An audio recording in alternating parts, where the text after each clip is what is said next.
أعوذ بالله من الشيطان الرجيم. بسم الله الرحمن الرحيم. Welcome to Receiving Nur weekly Quranic wisdom study. We are continuing to study 33rd word from words by Imam Said Nursi, which consists of windows, 33 windows, inspired from Quranic passages that locate windows onto beautiful names of God, onto presence of God from the creation. And Dr. Yamina is leading us in the study, and you're more than welcome to join in with your comments and questions, either during Dr. Yamina's discourse or at the end. We'd like to reflect together. So without further delay, I turn to Dr. Yamina. Jazakallah khair. Thank you, Isra. أعوذ بالله السميع العليم من الشيطان الرجيم. بسم الله الرحمن الرحيم. والصلاة والسلام على سيدنا محمد وعلى آله وصحبه أجمعين. السلام عليكم ورحمة الله تعالى وبركاته. Inshallah, everyone is doing well. So last week we read together the 10th window. I'm not sure if we actually, I think we did come to the end. The 10th window, if anyone wants, because it's related to the 11th window, inshallah, if we remember what it was about. The focus, if you remember, was on the principle of mutual assistance and cooperation that can be observed in the world. And that is very, very important because it's related, that is evidence to the laws of generosity, the laws of compassion, the laws of different laws of divine names that are at work in the creation. And it is through them that we realize that everything is acting at the command of a single one, maker, creator, sustainer. And if you remember the Quranic passage at the beginning of the 10th window, where I think it was from Surah Ibrahim, from ayah 32 to 34, is it to 34? Oh yeah, I think to 34. And if you go through this passage, you will see that in ayah 32 and 33, the word subject, made subject to you or made subservient to you appears 4 times. And the original is sakhara lakum. And this sakhara, this taskhir, making things subservient to you, making them, giving them to your use, so that they cooperate with you, so that they are created for your assistance. And the window was actually emphasizing this point. And this sakhara lakum is repeated a lot in the Quran, and we don't see it, we take it for granted. But it's actually, it's, as he says, like it's a mighty window onto this principle and law of mutual assistance and cooperation of all beings in the universe.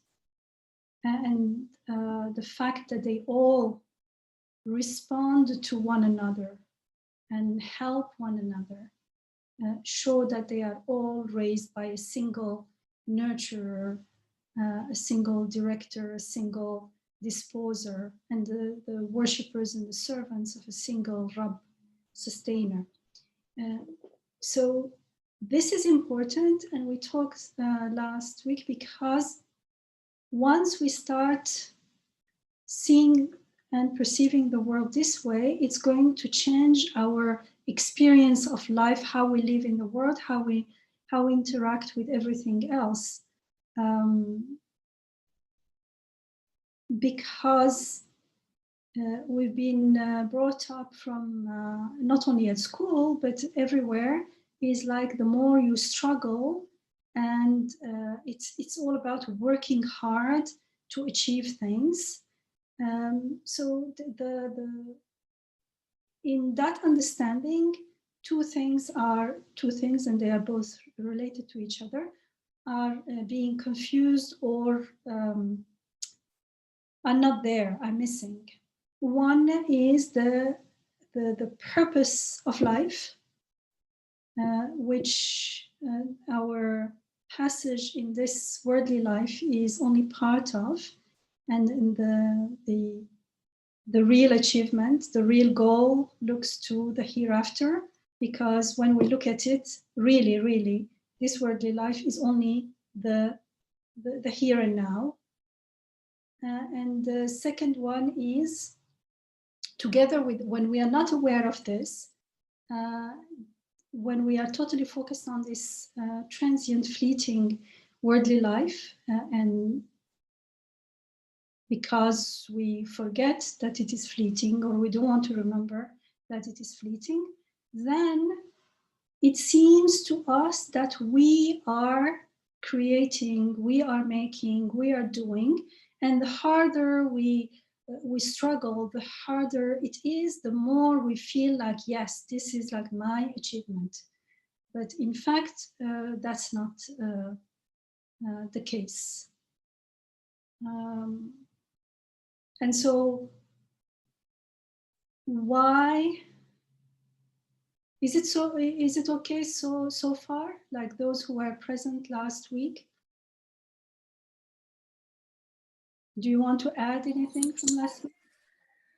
Yamina, I'd like you to please talk a little more about the perception that the harder something is, this harder part. Okay, I'll come there, because there was also at the end, Isra had mentioned jihad, how come like it's not all about ease and things like that. Before that, the question is that I don't know if I asked it last week at the end, or at least it was in my mind. Why does it matter that we actually testify to this principle of mutual assistance and to these laws of generosity and compassion and mercy? Why is it important? This is the question I'm asking now. If I recall correctly, last time there was some reference toward the end to how our lives would be so different if we saw this principle and we lived with this principle, that the world, the creation, is there to help us and is cooperating with us. I think someone mentioned it as a response, actually, saying that that is an incredible transformation potentially in the way we look at things. Mm-hmm. So I thought that could be an answer to your question. Why is it important? That's a practical benefit, I guess, out of it. So we can say, you know, as with everything, the testifying is the shahada part of it, because we still come back to, you know, the unity, the concept of unity of Tawheed, everything. Yeah. So all these things, you can see that there are many benefits and many reasons why it matters that we actually become aware of this reality. And if we are truly aware, if we truly believe in it, it's going to affect how we live in the world.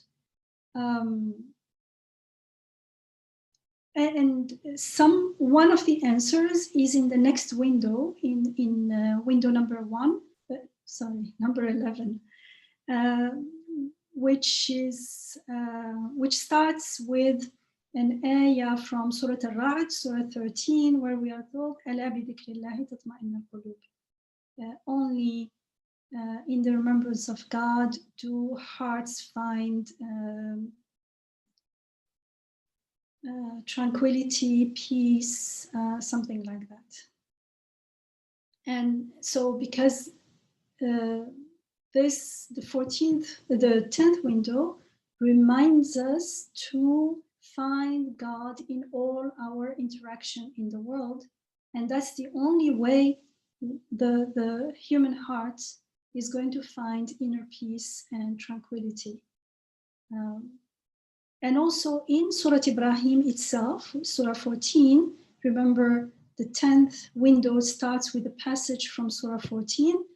In Surah 4, the context of this passage is it's talking about people who are ungrateful. So ingratitude parallel shirk, because ingratitude means I'm ungrateful to God. I may be totally ungrateful, or I may be grateful to the things themselves. So my heart is attached to the things themselves. It's a horizontal relationship, which is totally illusory. It's my own delusion, because I'm not aware that that thing cannot help me. It is acting at the command of someone who is assisting me and helping me. The one, it's acting according to a law of assistance, a law of generosity and mercy. So someone is generous and is sending that gift, that blessing to me. But when I'm unaware of that reality, when I think it's coming from the things themselves, that's what shirk is, then I am ungrateful to God. Either I'm grateful to the thing, or I'm totally ungrateful because they just happened themselves, or I worked hard and that's my own achievement. So it becomes a means of becoming more and more arrogant and relying on oneself. But deep down, deep down, we know that we cannot rely on ourselves and we cannot rely on things out there, because deep down we know that we have nothing that is needed to create those achievements, those results. So it's just like this time it happened, but I'm not sure about next time. But we pretend as if we are the creator. And so there is that restlessness and that inside, and we can never find true peace and tranquility. Add to it the fact that everything, even if we thought truly we were the creators, everything is fleeting and transient, and nothing is stable and temporary and permanent enough for us to hold on to and say, yes, I got it, here it is, now I can rest at peace. And that's why how it is related to the next window. So this gratitude to God, there is another benefit in this world and in the next. In Ayah 7 and 8. So Ayah 7 is the famous one of Surah 14, Surah Ibrahim, which is لَإِن شَكَرْتُمْ لَأَزِيدَنَّكُمْ وَلَإِن كَفَرْتُمْ إِنَّ عَذَابِيَ لَشَدِيدٌ. Remember that God promised, if you are thankful, I shall certainly give you more and more.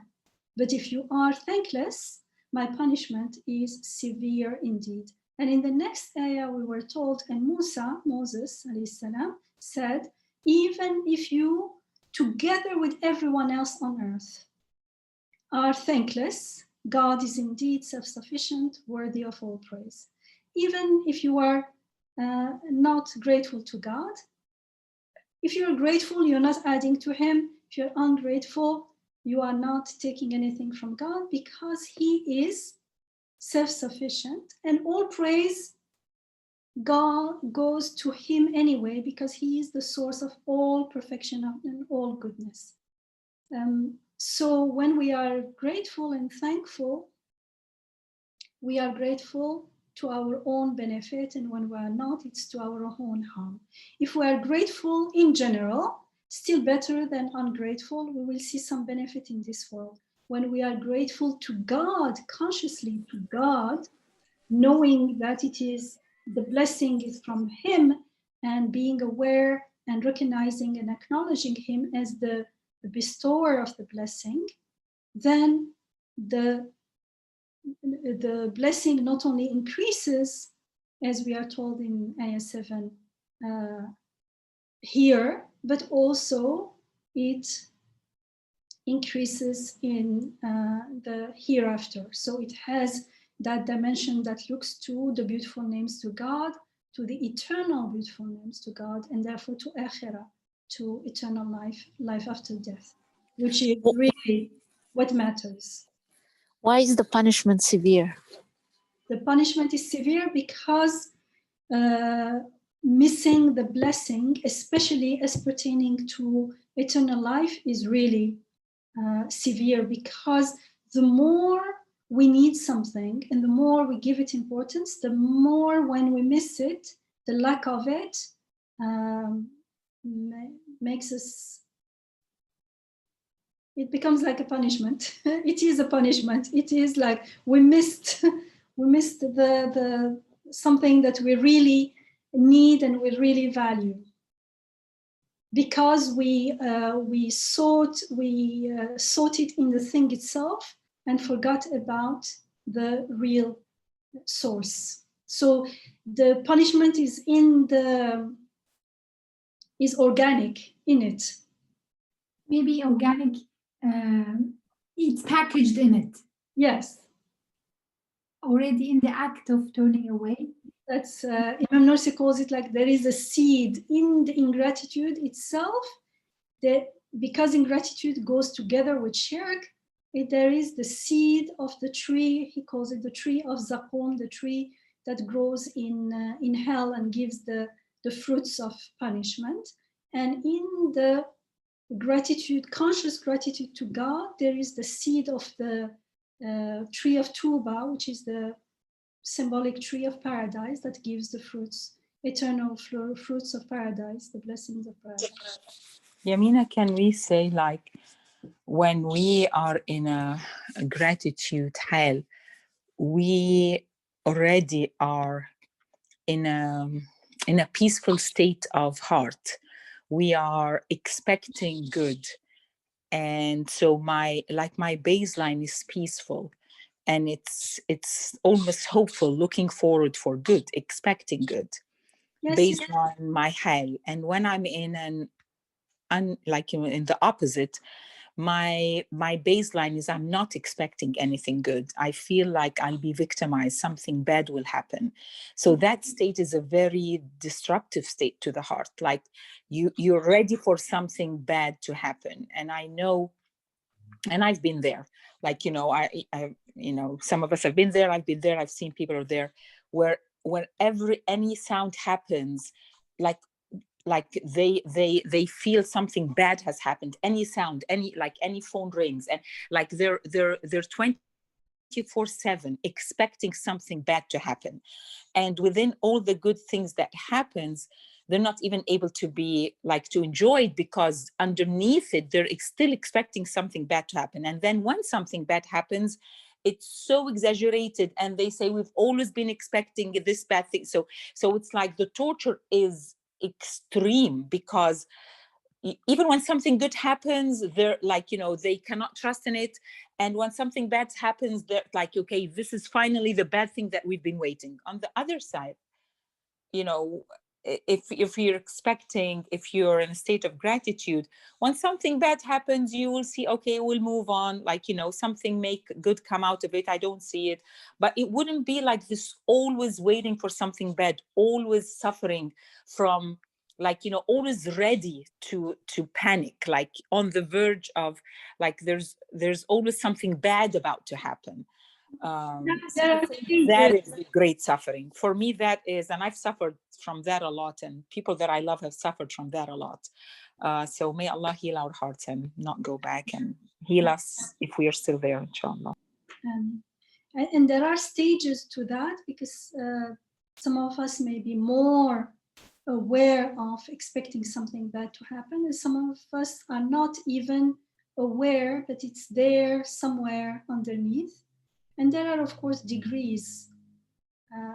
And the only way to get rid of that is to replace it with another state of being, which is gratitude and expecting good as we are told in the Qudsi hadith, the sacred hadith, أنا عند ظن عبدي بي. I am as my worshipper thinks of me. And if we can add this, the punishment language is overused. So we have, rightly so, developed some sort of kind of resistance to it. At the same time, there is a place for it as well, because the consequences, what is at stake, it's good for us, especially that stubborn part in us, to know that, if I'm ungrateful, definitely it is very painful. It isn't just a little bit painful I can handle. Ingratitude is actually a major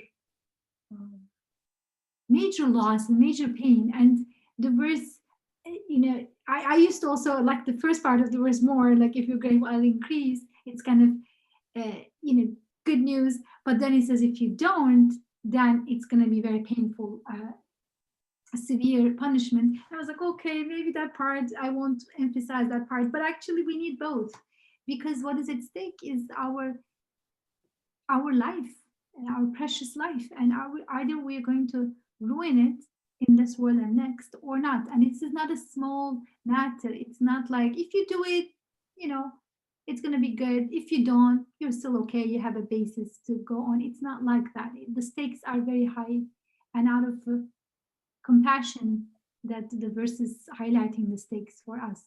Yeah, definitely. It's something that I repeat a lot, and because Imam Nursi also, he repeats it a lot. There is no neutral state.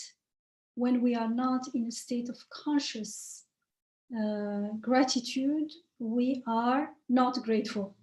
We are not grateful to God, or we are not grateful. We are wasting that time. And so there is no such a thing as when I'm grateful, okay, it's good. When I'm not, it's okay. Therefore, I won't care. So there is no incentive. No, here, as you just said, Isra, what is at stake is eternal happiness. And everyone is, we are created fitratan to seek that inner peace, that happiness, which we can only find when we are aware of our connection to the source where we came from. And when we are not aware of that, then we feel like alien, like orphans, like something is missing, and nothing can fill in that void, that emptiness. And here, but it doesn't look only to this world. This world, you can say, okay, like how many years? Even if we don't have a sense of here and now, if we think like 80 years is like the whole 80 years all at once, which is again an illusion, but forget about it, still 80 years, once it's over, it's over. No, what is at stake is much more than that. It's eternal life, eternal happiness. So it is very, very important. And so that's why those warnings are really needed. Like, can you imagine if there was no warning and I would not take it seriously? And then we realize that what is at stake is so huge. Wouldn't we resent it? Like, why didn't you tell us that it was so important? We didn't know. Now we have noses. We use the most severe language, we still didn't understand.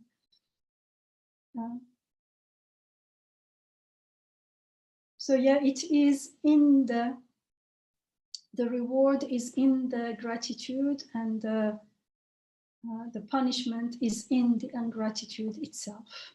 And here in this world, it's a seed-like. In the hereafter, it will grow into a tree with fruits, which means if it's good, nurun ala nur, light upon light, but if it's something that we don't like, then it's going to be really hard to digest. We don't want to think about that way, inshallah, we won't choose that way. And it's at the end of the day, we can say, but why did you create that? Because it's a matter of choices. Just don't go there. You don't like it? Very good. make your choice, go wherever you want, don't go where you don't want. And actually our not wanting, the dislike that is given to us when the word punishment, we find dislike within us. That's exactly what the purpose of the word, chosen word, is. Because when I find dislike within me, then I don't want to go there. So accordingly, we'll choose mindfully, consciously. And that's why we were given the freedom to choose. But before we can choose, we need to know which way to choose. And say, there is a way that is made easy unto you and that feels good. And there is a way that means that is made hard onto you and it feels bad. And this is repeated in the Quran in many places. And that brings me to last time when we emphasized the law of assistance and cooperation together with the ease and the easiness, al-yusra, سَنُيَسِّرُهُ لِلْيُسْرَى. Like in the Quran, I love how it says, we will ease you, we will ease him, we will ease you on the path of ease, onto the path of ease. It's like the ease is twice. Make easy unto you. It's in Surah Al-Layl and Surah Al-A'la. I think we did study them together. And so it's that word mentioned jihad, and so I'll address it only briefly. For me, jihad is because, and I think maybe she mentioned it when I said, like, usually we hear life is a struggle. But jihad is not struggle as far as I'm concerned. At least literally, the word doesn't mean struggle, but striving. Jahada is to strive, to exert effort, to endeavor. And like at school, if you are a studious student, you say tilmid mujtahid. Mujtahid is an adjective. It's studious, someone who makes effort, who in the Quran, it is used in general meaning, mostly as striving. General meaning, for instance, in Surah Luqman, Surah 31, Ayah 15, it says, if they, meaning your parents, 31:15, your parents strive to make shirk, if they strive to make you associate with me, with God speaking, anything about which you have no knowledge, do not obey them, and it carries on. So here, وَإِنْ جَاهَدَاكَ عَلَى أَنْ تُشْرَكَ بِي. So you see here, jahada is, but there is a persisting, striving. It means you are persisting in a path. So one of the main meaning of jihad is to strive in the path of God, as we are told in the Quran, or to strive in God, or again used in the Quran, fi sabilillah or fillah. So it's to strive. How do we strive in the path of God or in God? To strive to purify the ego, the nafs that is at the lower level, still not aware, still has not become conscious and not living in the presence of God, from its false claims, purifying it, tazkiyah, from the false claims, which are really lies, that leads us to one, the more we purify the ego, the more we get to know and acknowledge God as our Rabb, our sustainer, the one who helps us, the one who is sustaining our breathing, our life, our seeing, our hearing, our understanding, everything, that we are totally dependent on him. The more tazkiyah, the more we realize how dependent we are. Of course, the end is to realize that we are totally 100% dependent on him, which is symbolized by when we are in a state of sajda. We are zero before you. We owe you everything. We have nothing from us. Then in that state, or the closer we get to that state, then we get to trust him and surrender to him, surrender to his will. And so it is the end to our false claims, our delusions. When we realize this, when we testify to this reality and acknowledge that we are recipient, we then can acknowledge and experience that we are the recipient of divine blessings. Everything is a blessing: seeing, hearing, talking, understanding, whatever we think of, whatever we appreciate, whatever we are taking for granted, but actually if you think about it, it's something you appreciate. We are given the life and the breathing, we are given also the air to breathe, and so on and so forth. All these things are divine blessings. We get to acknowledge them at that, when we realize that he is our Rabb. And this is possible to the extent that we get rid of our delusions about ourselves existing independently, separately of our Rabb, as if I exist, and from time to time when I can't reach something, when I can't do something, when my power is limited, then I ask for help from God. That's deficient understanding of who we are and who God is. And when we testify to God as our Rabb, when we testify that we are totally dependent on him, then we realize that we are not doers, we are not creators. We are only receivers. All good flows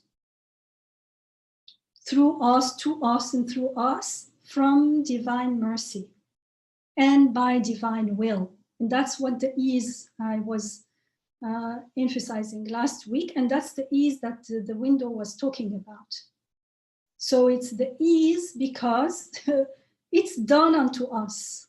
And when we realize that it is a divine blessing, it does feel easy because we acknowledge that we don't have the power or the knowledge or anything, any quality required to create anything. When it comes to goodness, we are passive receivers. However, so what I mentioned at the beginning is, it feels like unless we put in great efforts and work hard, there is no result. And in a way, because if it's too easy, how can I claim that I did it?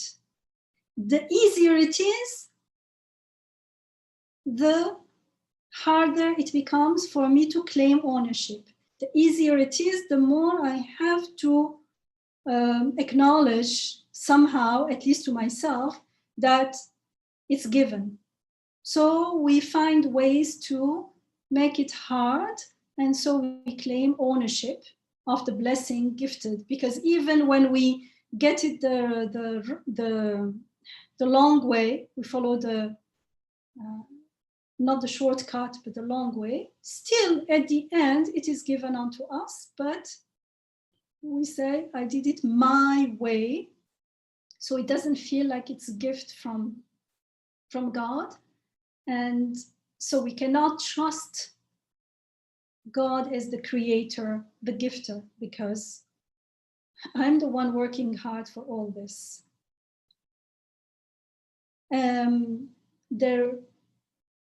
When it comes to, okay, let me not go there unless there is a question. So in the Quran we are told, for instance, يُرِيدُ اللَّهُ بِكُمُ الْيُسْرَ وَلَا يُرِيدُ بِكُمُ الْعُسْرَ. God wants ease for you. He doesn't want, and not hardship. And this is actually also the a principle of fiqh when you are extracting a rule in fiqh. If you find that the same principles lead you to two results, which one do you choose? Common sense says the hard. Why? Harder means I am really sincerely worshiping God. Like the more effort I put, the more I am the worshiper. Even in worship, we want to claim ownership. No, the principle is the easiest. Whatever easiest, you choose it, because that's the will of God. So jihad is to strive to surrender to the will of God, and the will of God is ease. The will of God is mercy. The will of God is follow all the beautiful names. And the will of God, we know when we are connected, then we know because it feels easy, it feels good. Even we may be doing something, it doesn't mean that you just sit, because you will be inspired with doing things with, but because we are following the will of God, everything will be made easy unto us. As we are acting, we get to experience and acknowledge and testify that it is being done unto us.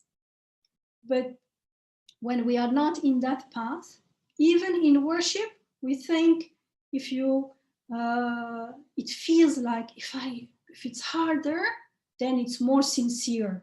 But it's not more sincere. Sincerity is about, it's not about hardship. Sincerity is about acknowledging 100% that it is from God and not from me.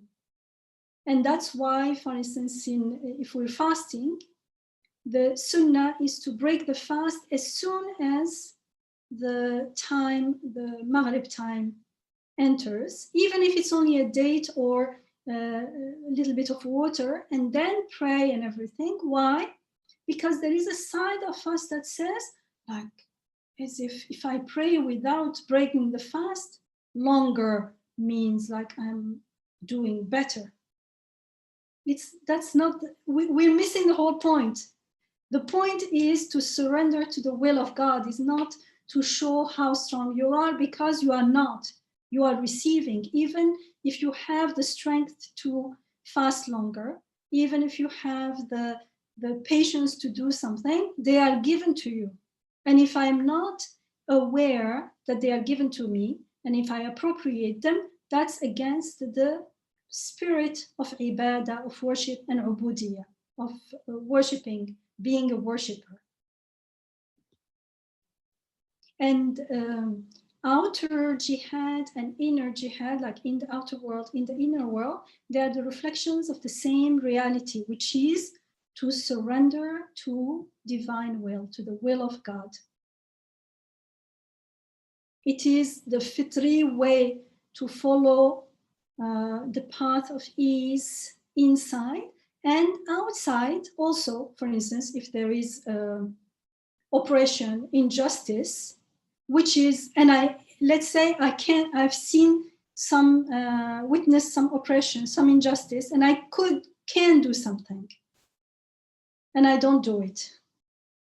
If I don't do anything, outwardly, it's easy, but in fact, it's not, because whether you call it conscious or something, the fitra is that we are created with the dislike for injustice and the like for justice.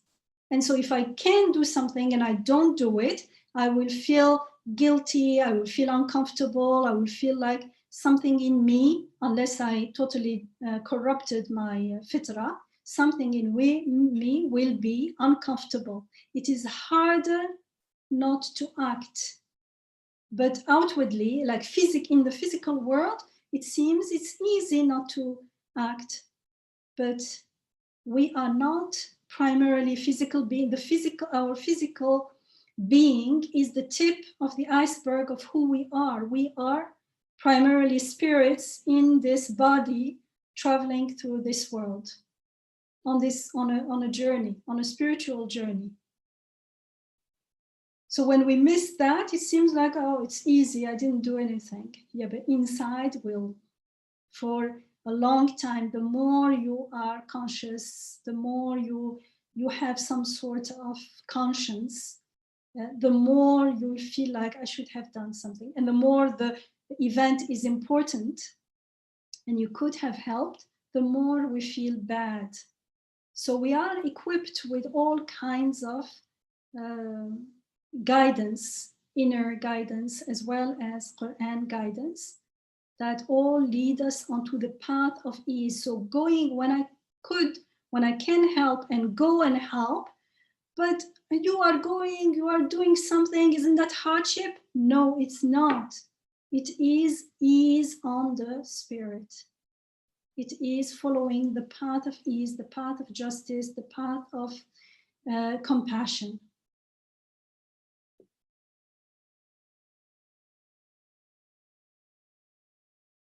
And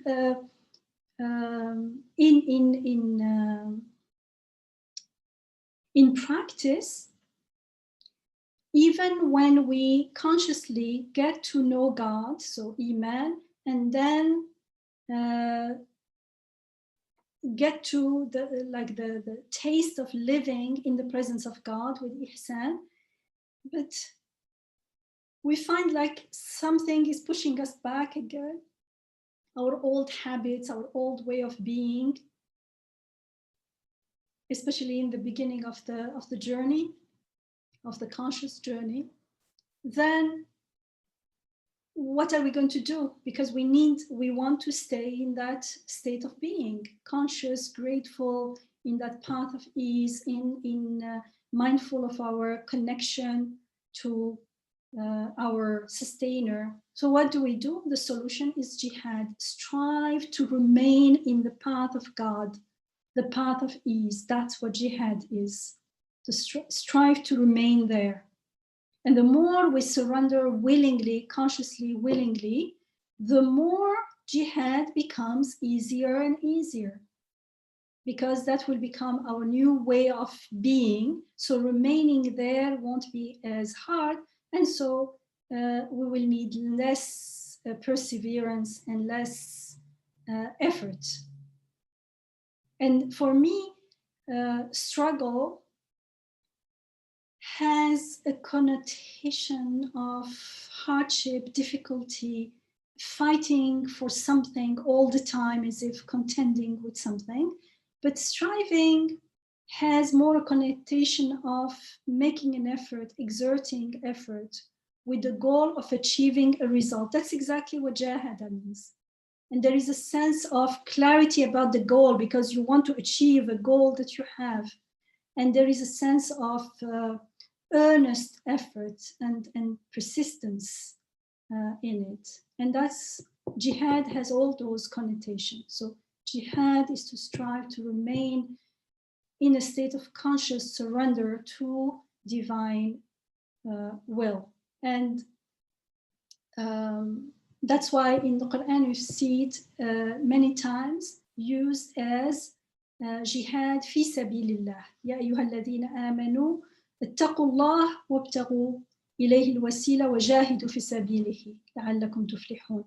In ayah 35 of Surah Al-Ma'idah, Surah 5, we are taught, all you who believe, be mindful of God and seek ways to come closer to Him and strive, jahidu, fi sabilihi, in His path, and strive in His path so that you may prosper.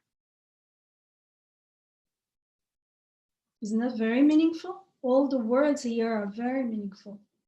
All you who believe, there is iman, and then there is taqwa, be mindful of God, and seek ways to come close to Him.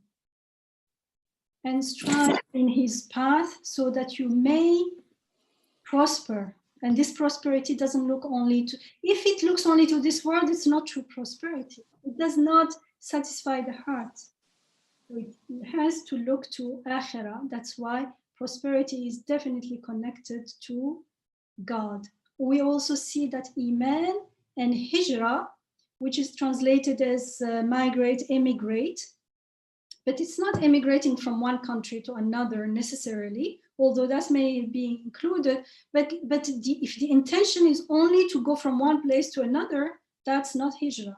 Hijrah has to have a spiritual meaning to it, and that's the main intention, and part of it may require to go from one place to another, or from one state of being to another. For instance, when we are traveling in the path of Iman, we are making hijrah from one state to another, from one state of polluted with shirk to less polluted with shirk, or to no pollution with shirk. So we have Iman, Hijrah, Jihad. So Hijrah is to migrate to a new state and strive to remain there. That's why we need Jihad there. We need to strive to remain there. In Surah 8, Ayah 74, we are told those who have believed and emigrated, hajaru, and are striving in God's path, وَجَاهَدُوا فِي سَبِيلِ اللَّهِ, and those who gave shelter and help, it is they who are truly believers. Forgiveness awaits them, as well as most excellent sustenance, rizq.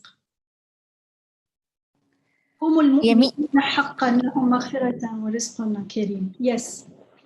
There seems to be a tension between ease and struggle and striving and difficulty and Yes. so forth. There seems to be this tension, can be off-putting and can be confusing for someone who's saying, who is seeing the difficulty more than they are seeing the ease, and somebody who's experiencing difficulty in basic, in observing basic steps in the faith, like wudu. The other day, a sister told me that it's wudu that stops her from maybe praying on time or regular salat prayer, because she finds wudu to be difficult. And also, I'm with the remembrance. You said, Imam Nursi says there is no neutral state. If we are not remembering God. Can we stop there? She finds wudu difficult. So it is difficult, and I find it difficult are two different things. So tension comes from there. Tension comes from the eye. How I perceive things as well. We need to, so that for clarification. So if I find something difficult, I don't want to do it. If I'm finding, if you find dipping in ice water difficult, you won't do it, or you're going to hesitate to do it, and it will stop you from something even more central, which is obligatory prayer. No, just a second. This became something else. So there are two things. One is fact, one is perception of the fact. Now, whatever the fact is, the way I perceive it is going to make it harder or easier, right? When I see things harder, when I am in that state of being, I cannot find other ways to go around. Maybe there is something there, but I cannot find, because I'm not open to being inspired. But if I am in a state where I am looking for ease and believing in ease, then even if whatever situation is like let's say a locked door, it looks like a hardship, I will be inspired to look for other ways, because I'm open to explore. So I'm saying this because at the very beginning, when we are starting, if we at least keep in mind that generally And if there is iman, if there is belief in God, in ease, in compassion, whatever the situation, it's going to become easier. If there is no iman, whatever the situation, it's going to be harder. At least if we start there.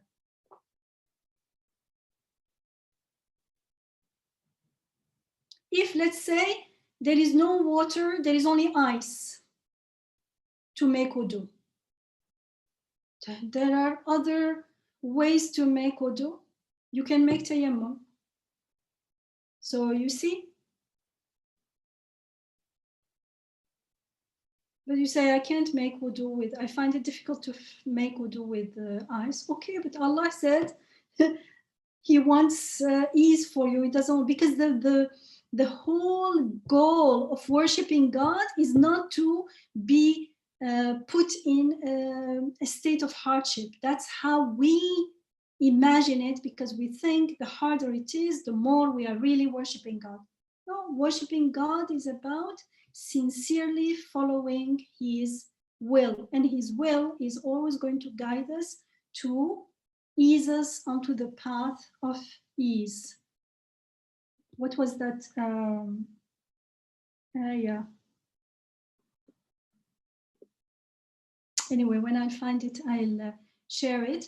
And the second one is in the Quran, always, there is no neutral state. Always, وَهَدَيْنَاهُ النَّجْدَيْنِ, for this path or that path. The path to God or the path away from God. The path to Iman or the path of no Iman, disbelief. There are, of course, degrees in them, but mainly there are two paths. Yes. And you were going to say something about the neutral, no neutral state.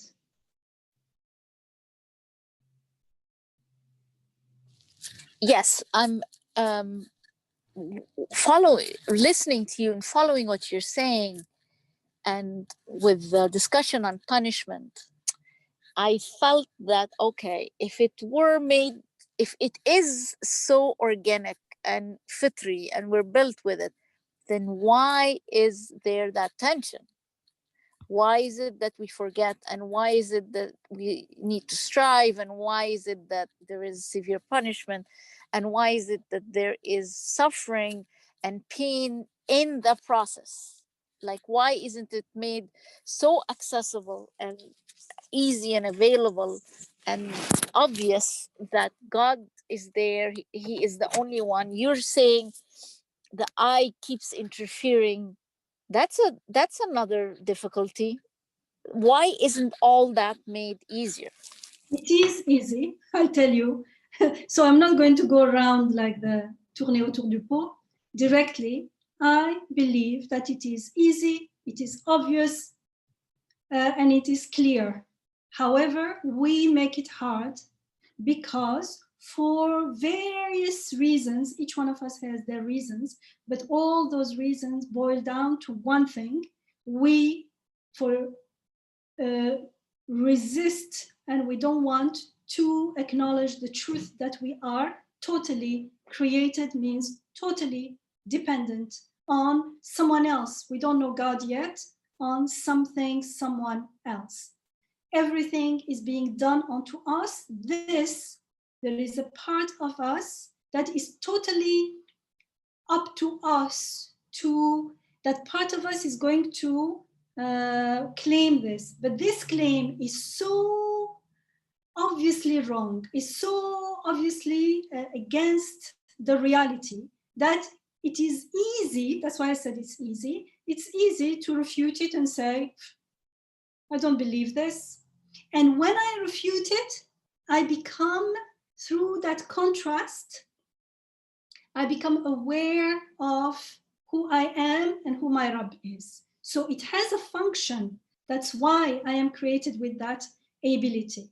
However, misusing that ability in order to, and we did read it in one of the, maybe it was in a word before this, 6th word or something, that function, that ability was given to me to recognize God, to recognize the endless beautiful names of God. Because Nursi gives an example: if you have endless light and no darkness, you will not be able to know that what light is. So in order to be aware of what light is, we have a sense of darkness, and that darkness is hypothetical. It is like comparing, and so we can compare darkness with light, and we become aware of what light is. So, however, he says it's hypothetical because it's like a thermometer. The thermometer measures heat, but it is not heat. It does not produce heat. So we find in ourselves that the measurement of power, of compassion or something, and we start thinking that we are producing it. We are given that to know who our Rabb is, and to know that we are the recipient, and to find our path to God and ask from him and be always in that relationship with him. And we say, no, since I'm measuring heat, it means heat is something to do with me.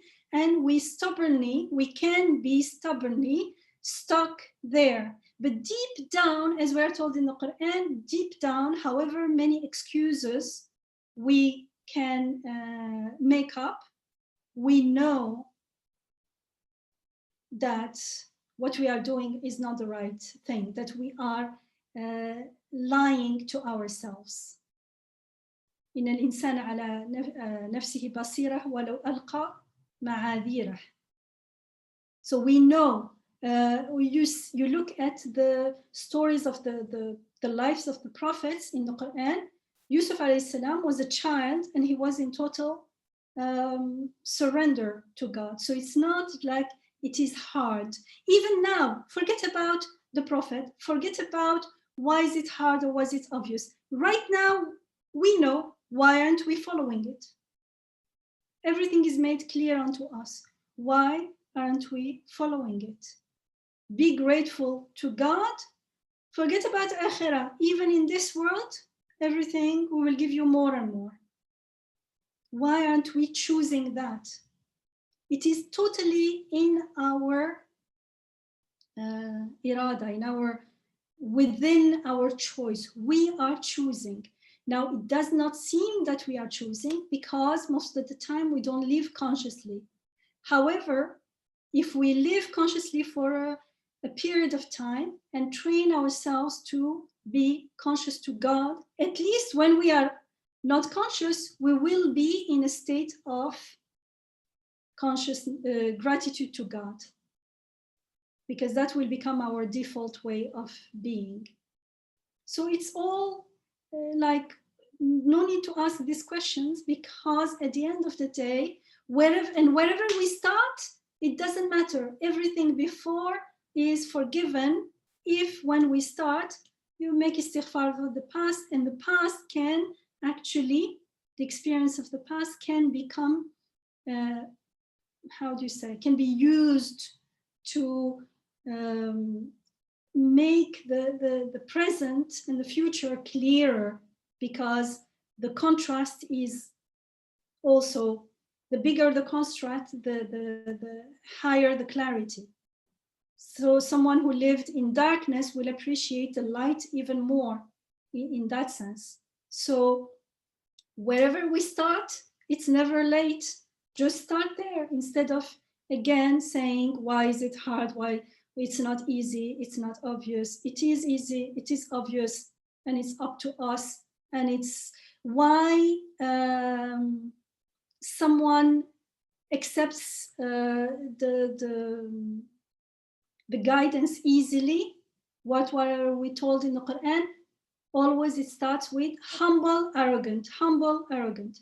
Why is someone arrogant? What is arrogant, especially in Arabic? Ghurur is, arrogant means trying to be what we are not. living as if we are independent of our sustainer, our maker, our creator here and now. It's a lie. Arrogance is because it's showing ourselves as something we are not. So that lie, it's up to us. Why do I insist in holding onto something that does not exist? It's a total delusion. It's a total illusion of mine. But the illusion, I make it up because of my attitude, and it's not, why do we have those illusions? I'm making it up. Because why? Because it is totally, it comes to the bottom line, which is free will, free choice. We choose to be humble or to be arrogant. We choose to surrender to the reality, accept the reality and surrender to it, or we choose to, even though we see the reality, I say, I'm not going to accept it. Okay, everyone is free. But that, because it's an illusion, because it's a lie, it's going to be harder and harder. And even if that person outwardly has all the wealth and everything in the world, that person will be miserable because they are living a lie, a contradiction with everything, with the reality. And the biggest contradiction is not accepting the fact that this life is fleeting. Fleeting, we only have the now. So why focus on this worldly life? And the other one comes with the whole package. In this world, في الدنيا وفي الآخرة, and in the hereafter. And it comes with all what we are looking for because of the connection with God, with all the beautiful names that we are created to know, to acknowledge, and we need them. And only through them, through God, we find that inner peace. And we start living from the spirit, from the ruh, from the heart and the spirit. And the spirit is not bound and limited by time and space. That's why it is smothered when it has no access to the eternal, the infinite aspect of things here and now. So I think we make it harder than it is. And in practical things like wudu, if either it's easy and I'm making it hard, or it is hard and I'm making it hard. Because if it is hard, there must be an easy way, because God does not want hardship for me. So there must be an alternative that I'm missing. Because why I'm missing it? Because without realizing, I am used to complaining about hardship. So even if there is a door open here, or sometimes we even find ourselves in places where there is a door here and it's locked, but there is no door all around us. You know, there is Nasruddin Hoja, which is the equivalent of Juha in Arabic. So in Turkish, there is a representation of his grave. There is a door with a big lock, and everywhere else is empty. There's no wall, nothing. And that's a state of being we find ourselves a lot in when we have this habit of hardship. Everything is hard, everything is difficult, and we are always complaining. We need to make a conscious decision to learn to. We can't say I'm going to stop complaining, because then I'm again involved in the complaining. Why am I still complaining? And it's a vicious circle. Just make the decision to start appreciating. Gratitude starts with appreciation. And the more we appreciate, the more it becomes our new way of being. If there is something that needs to be healed within us, it will be healed after. That's why we did the 3 months appreciating and let go of anything else for the moment. After 3 months, if truly we do practice it daily, then if there is something that persists, we will be able to deal with it, inshallah. But I feel that it is truly easy, and when it doesn't feel like it, personally, I go back to where are you making it hard, Yamina. That is a very helpful golden rule, Dr. Yamina. Very, very helpful. I liked the emphasis on, along with striving and effort. The Quran also talks about ease. That if it reminded me of the hadith that says, if you take a step, God takes many steps, and if you start walking, God comes to you running. So what our nafs exaggerates as a major struggle, major hardship, is actually, yes, there is apparently some hardship, but it isn't as exaggerated as my nafs does it. And as I make my choices, it will be made easy. The path of ease will be made easy, as you cited the Quran. That's really beautiful. And I also found it interesting that nafs wants it to be hard so it can claim credit. That's a very interesting, helpful tip to resist. Yeah, this is very helpful. Jazakallah khair, Dr. Yamina. There are some comments on the chat box that I would like to read.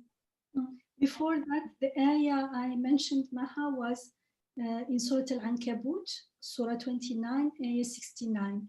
It says, وَالَّذِينَ جَاهَدُوا فِينَا فِي اللَّهِ يعني لَنَهْدِيَنَّهُمْ سُبُلَنَا وَإِنَّ اللَّهَ لَمَعَ الْمُحْسِنِينَ.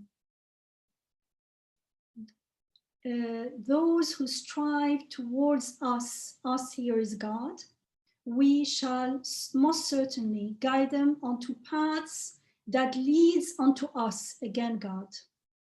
Behold, God is indeed with the muhsinin, with those who live with ihsan in the presence of God. Dr. Yamina, could you say the reference again? The Quran? Ankabut 29. 29. 59. 59. 69. 69.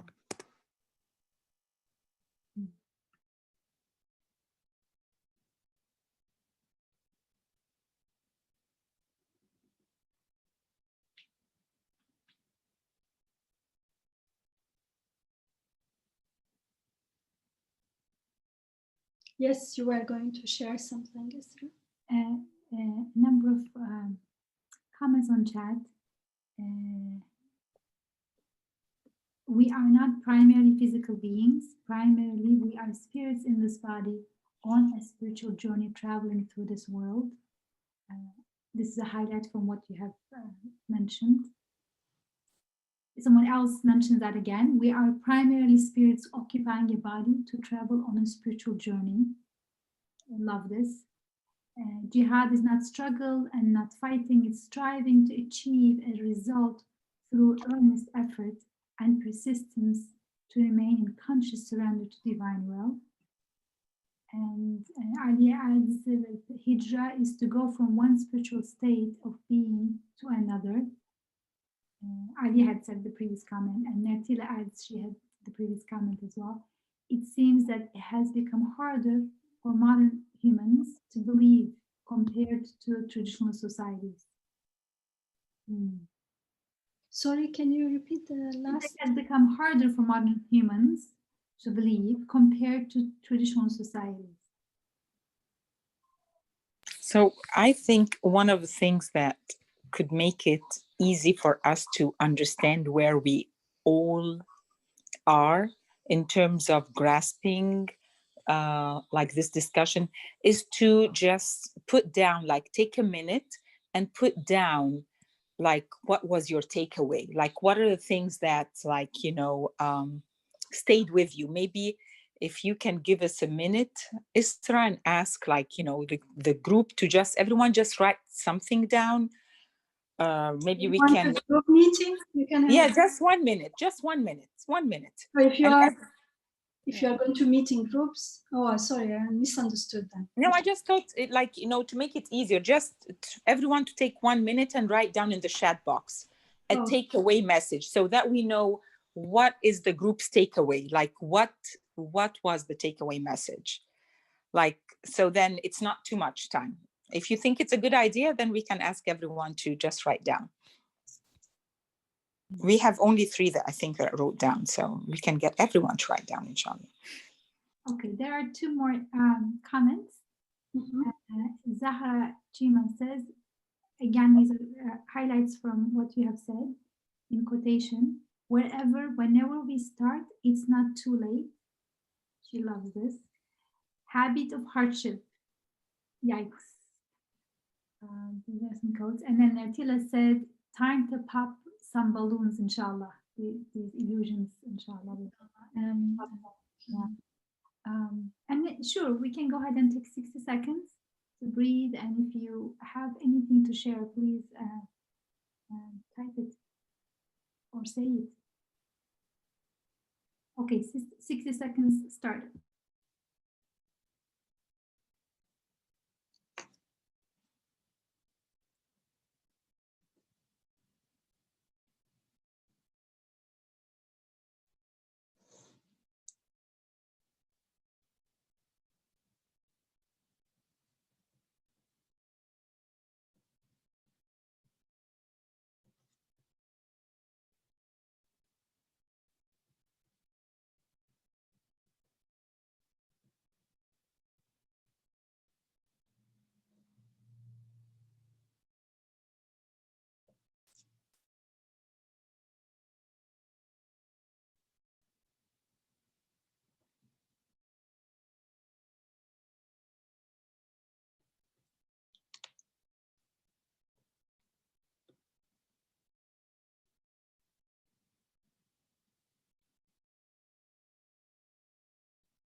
Okay, 1 minute is done, and there are some new comments.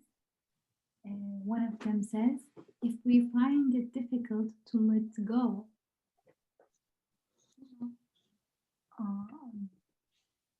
if we find it difficult to let go of making things hard, at least we need to make a conscious decision to start appreciating until it becomes our new state of being.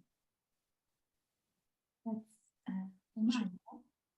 and then within that new state of being, then if there is something to address, something serious to address, we will be able to deal with it. But from a place of everything is hard, how are we going to deal with if we do have something that needs to be addressed? We don't have the resources because we are in a state of disconnection. So we want to, once we are connected through appreciation and gratitude, and then what needs to be healed, we'll deal with it, inshallah. That's why it will be our next, after the 3 months, the next step, inshallah. Inshallah, yes. Jalila said, this tension has a purpose. It boils down to free will. Choose. Wherever you are, start from there and choose to be grateful. And the primary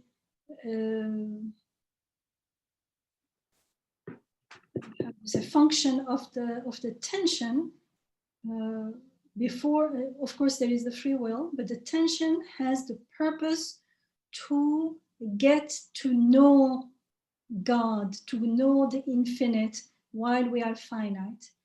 But we can misuse it.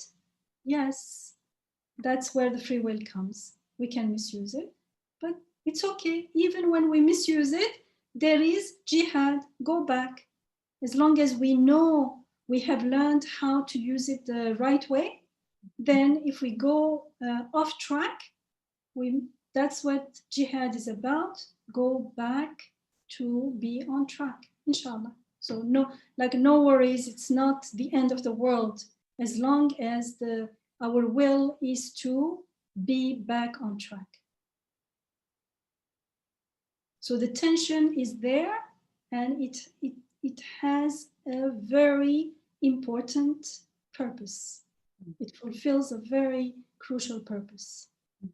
And that purpose is not against us, but we can use it in a way that is detrimental to us.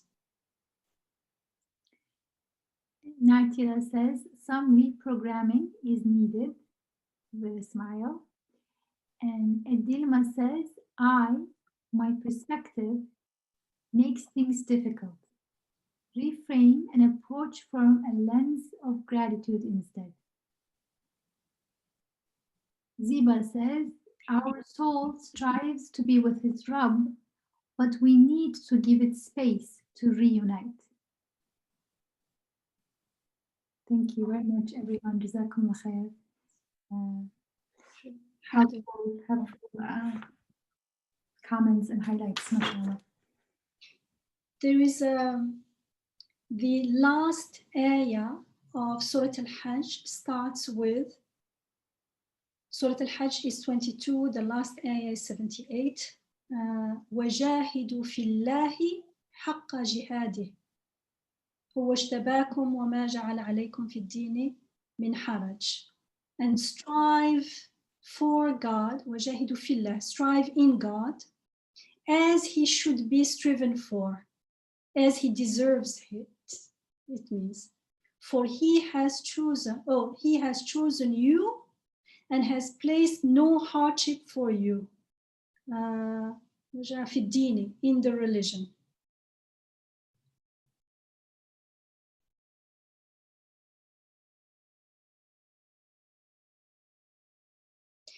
Also, just to see, like when we look at things in context, in Surah Al-Furqan, Surah 25, Ayah 52, we are told, so do not give in to the disbelievers, but strive hard against them. فَلَا تُطِعِ الْكَافِرِينَ وَجَاهِدْهُمْ بِهِ جِهَادًا كَبِيرًا. And strive hard against them with it, by means of the Quran.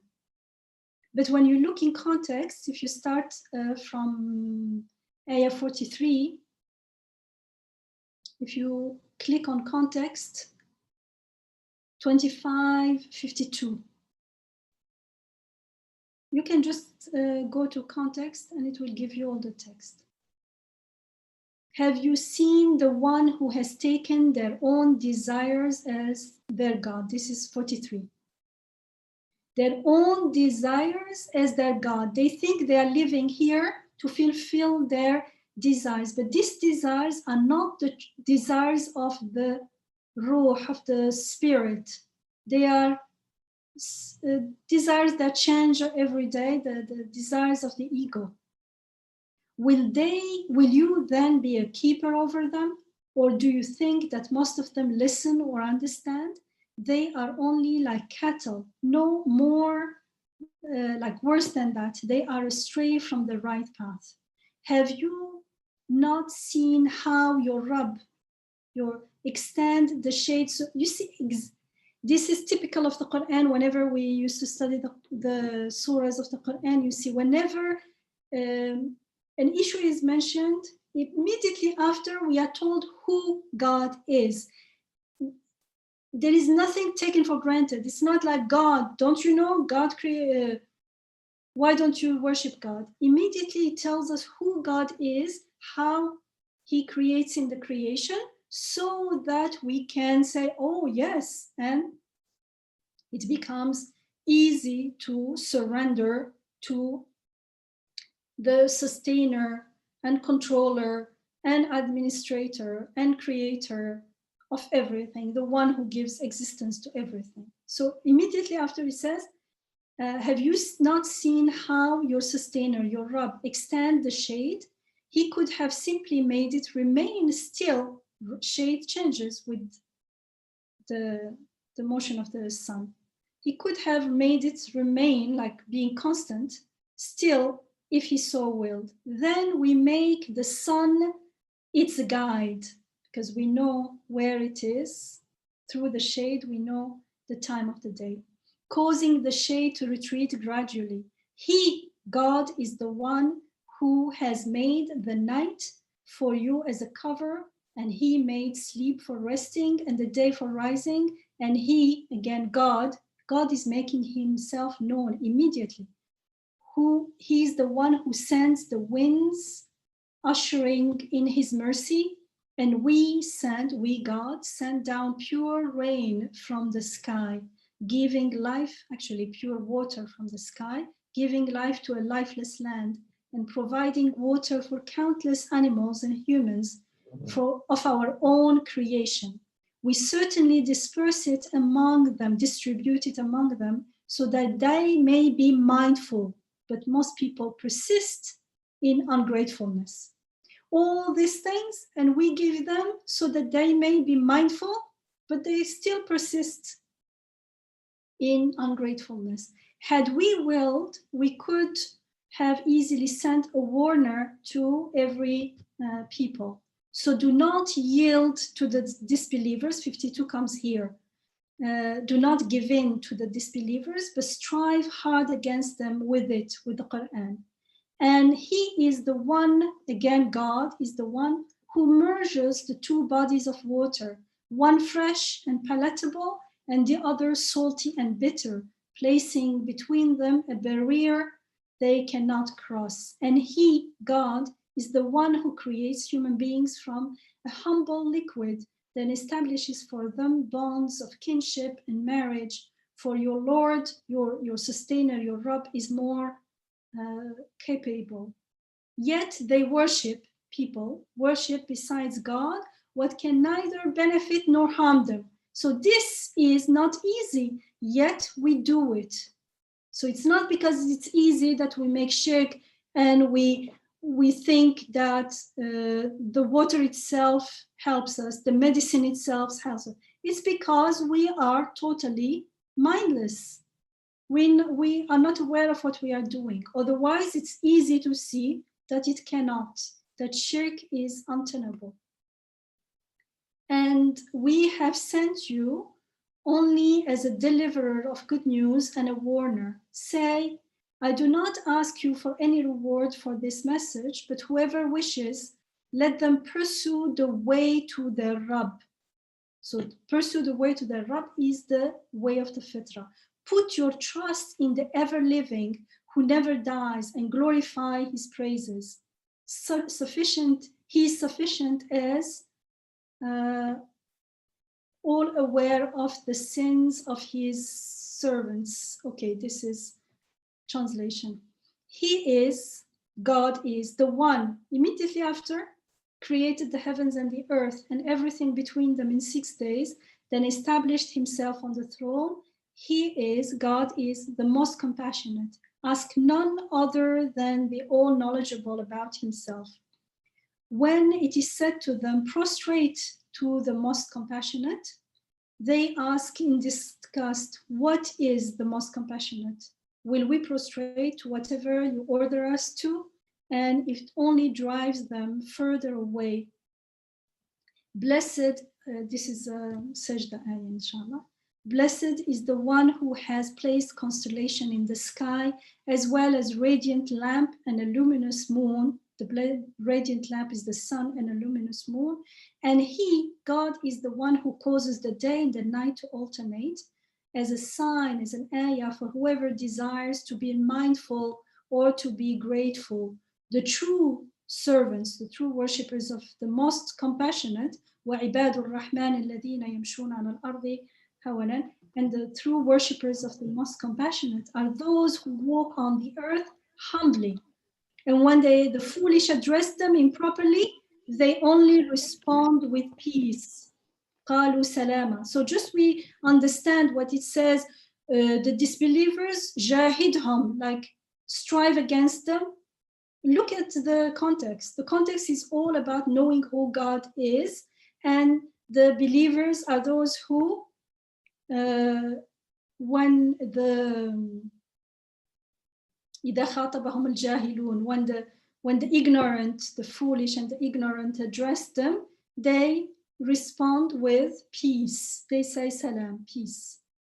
They are those who spend a good portion of the night prostrating themselves and standing before their Lord.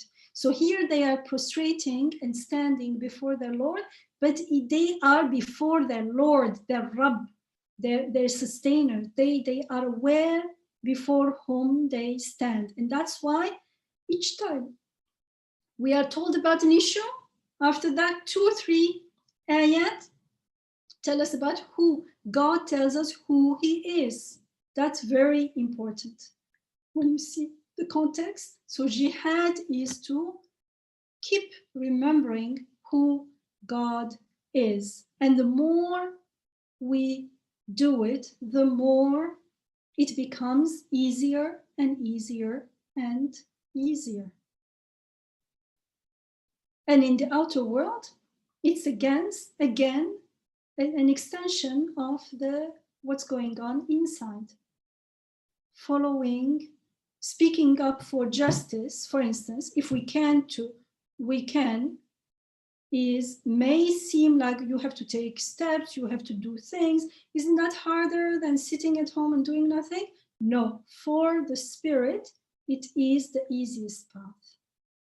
And actually, if we are connected with who we are, with our sustainer, then we will feel the urge. We will feel, and it won't feel hard. We will feel inspired with taking action. And so that action won't come as harsh or as an angry reaction, but as a response with wisdom. Even that wisdom does not mean that we're not standing our ground. It doesn't mean that we accept bullying or injustice or something, but how it is done, from where we are coming, makes the whole difference. And at the end of the day, it is a choice, and we can start the path through appreciation. Because we can't suddenly take a decision, like I can't change, like I'm overwhelmed with a decision, or I can't go into that space of appreciation. Yes, because I built up that within me until it became like an avalanche. But I can build the other one as well. I can build appreciation until when something big come across, I will be able to see, to find the resources that are always available to deal with whatever situation I am put in. And sometimes maybe we don't have to. Maybe there is another choice and we are not aware of it. There is another comment from Hijra saying, although I read فَسَنُيَسِّرُهُ لِلْيُسْرَى a lot, today I for the first time feel فَسَنُيَسِّرُهُ, so whoever will try to be with Allah, Allah will make him and will help him and make it easy for him to be easiness. I really liked that you enlightened this. And then Ali added, jihad is to remember who our Rabb is. If connected, when we'll feel inspired to take gentle, wise response in which we stand our grounds to address injustice. What is interesting in that ayah, نُيَسِّرُهُ لِلْيُسْرَى, and in the other path is نُيَسِّرُهُ لِلْعُسْرَى. So we have to be careful. In hardship will be made easy unto us. Can you imagine? Like thinking about it. And it's true. I mean, I know for experience that I was not even aware of it. Like seeing the world colored into like hardship, and there was no law of assistance and mercy and generosity and cooperation. It was like, just be careful. You have to be very cautious in the world. Even at home, like where you were raised, you feel, because that's where the feeling is coming from, and we're projecting onto the rest of our life. And so that usra, hardship, it's made easy onto us because it becomes like our habit, because we insist on being there. But the moment, alhamdulillah, what is easy is like يُيَسِّرُهُ لِلْيُسْرَى.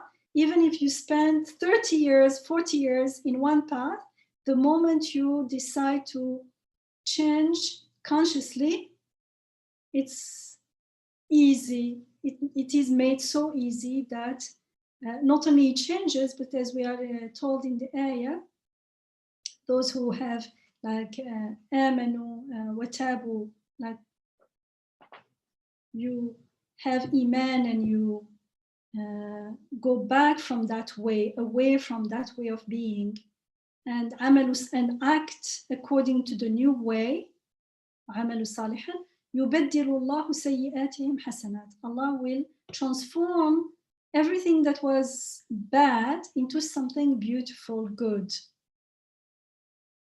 Because it's like, at least at one level, we can understand it as, if you come from total darkness, then you really appreciate the light. If you were hungry, you appreciate the food, and yeah, something like that. That the contrast is where the ayah, tension of the contrast is where the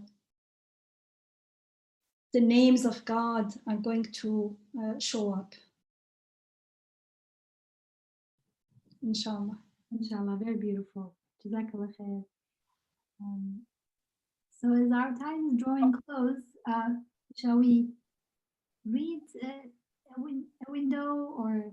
Next, that was in connection to the 10th window.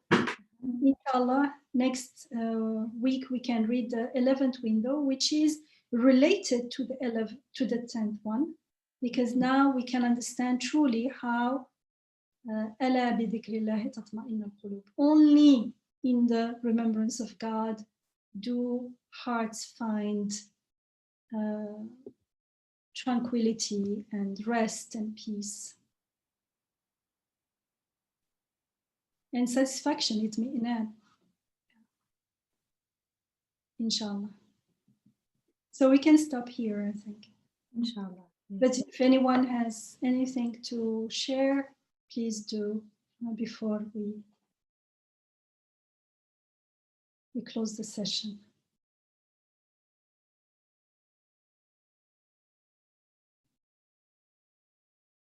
Okay, سبحانك لا علم لنا إلا ما علمتنا إنك أنت العليم الحكيم وآخر دعواهم أن الحمد لله رب العالمين اللهم أرنا الحق حقا وارزقنا اتباعه وأرنا الباطل باطلا وارزقنا اجتنابه آمين والحمد لله رب العالمين والصلاة والسلام على سيد المرسلين وعلى آله وصحبه أجمعين آمين يا أرحم الراحمين آمين أستغفر الله. May we be those who consciously ask for forgiveness and appreciate and be grateful to Him always, inshallah. آمين يا رب العالمين. جزاك الله خير يمينة. جزاك الله خير إسراء. And may appreciation be made easier and easier unto us until you will see like lots of things in our life will start melting down. Alhamdulillah.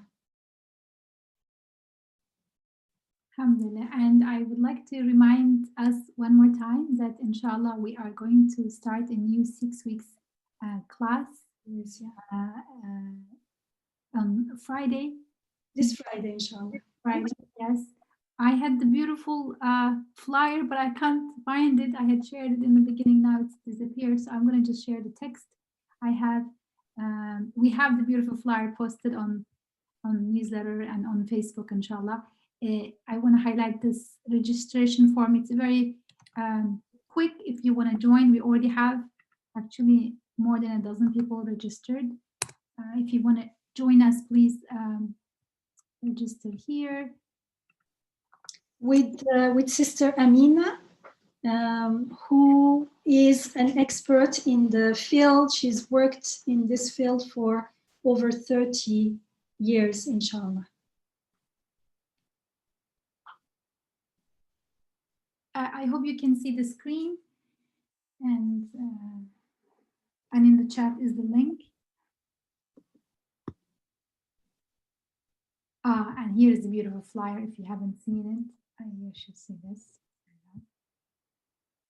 Okay.